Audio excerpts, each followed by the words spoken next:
You guys, though, although you can adapt to it and you have adapted to it at 3, 4, 5 years of age and being super digital nomads, as you call you guys right now, there's still an over processing going on in the brain, right? So day to day, week to week, month to month, it all adds up. And that goes with stress, as Chris has just said. This is the pressure that we're feeling. Screen time, just zero it out. If you've got a game coming up on a Saturday, just pull back. For example, I was talking to a guy recently. Unfortunately, over here, we've got big games on still with Christmas coming along and even after Christmas.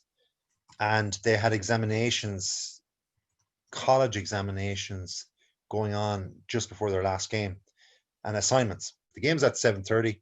You have 2 hours before the game where you're driving. Then before that, I was asking the person, what did you do before that? Because this person didn't really have their best game. In fact, I thought they were very slow. When I say slow, I'm not talking about physically. I thought reactivity up here in their mind was very, very slow. And of course, with snapping, you can't be slow. You've got to be right there. It's got to happen. It's a split-second thing. So rewinding back from 7:30, the 2 hours to drive, that's very, very stressful. That's going to, what I said to them was, look at it like a battery. Look at your brain like a battery. You charge your battery in your phone in the morning, you want it to last the whole evening. It's the exact same thing for your 7:30 game in the evening.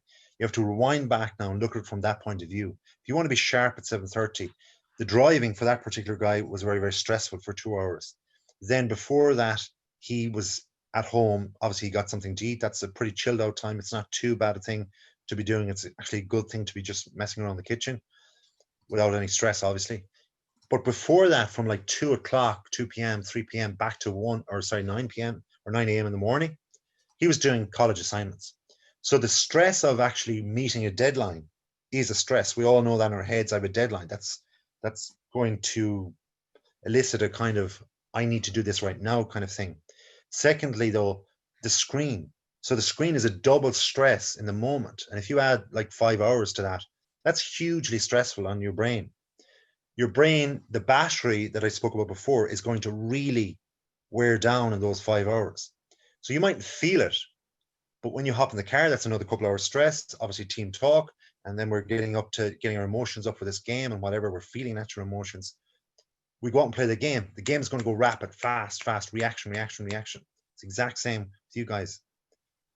So you need to de-stress all of that, get rid of the lights and the screens. So if we're looking at screen time, spoke about social media last week, even the light on your screen, on your phone or on your laptop or whatever, after, I would say if your bedtime is usually say 10:30, I would say 9:30 at the very, very latest, you look at a screen, even the night before a game. I'm trying to write the steps down too. Limiting screen time can really help reduce stress before a big game, but you're saying literally, so Blake Gorski up in Seattle, Washington has a game on Friday night. You're saying his normal bedtime, say Thursday, he goes to bed, he talks to his lady, he goes to bed at say 11 p.m.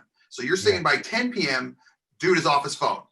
At the latest. At the latest. And then okay, he wakes up, he checks Twitter, make sure he checks my quote of the day, no. Even momentarily. Yeah, even momentarily, let's say you go to bed at 10, I'm a good person here and I stop my electronics or whatever and I go to bed and I'm all chilled out, 11, read a book or whatever. And for some reason, I get up at 2 a.m. to go to the toilet. I come back in, I just check something, maybe an email was coming through. That split second, that light is going in and that light for your brain mimics the morning light. So it thinks straight away, your brain goes, oh, the morning's here. Great, it's chirpy, it's the sun is shining away, wonderful. And then your body becomes restless.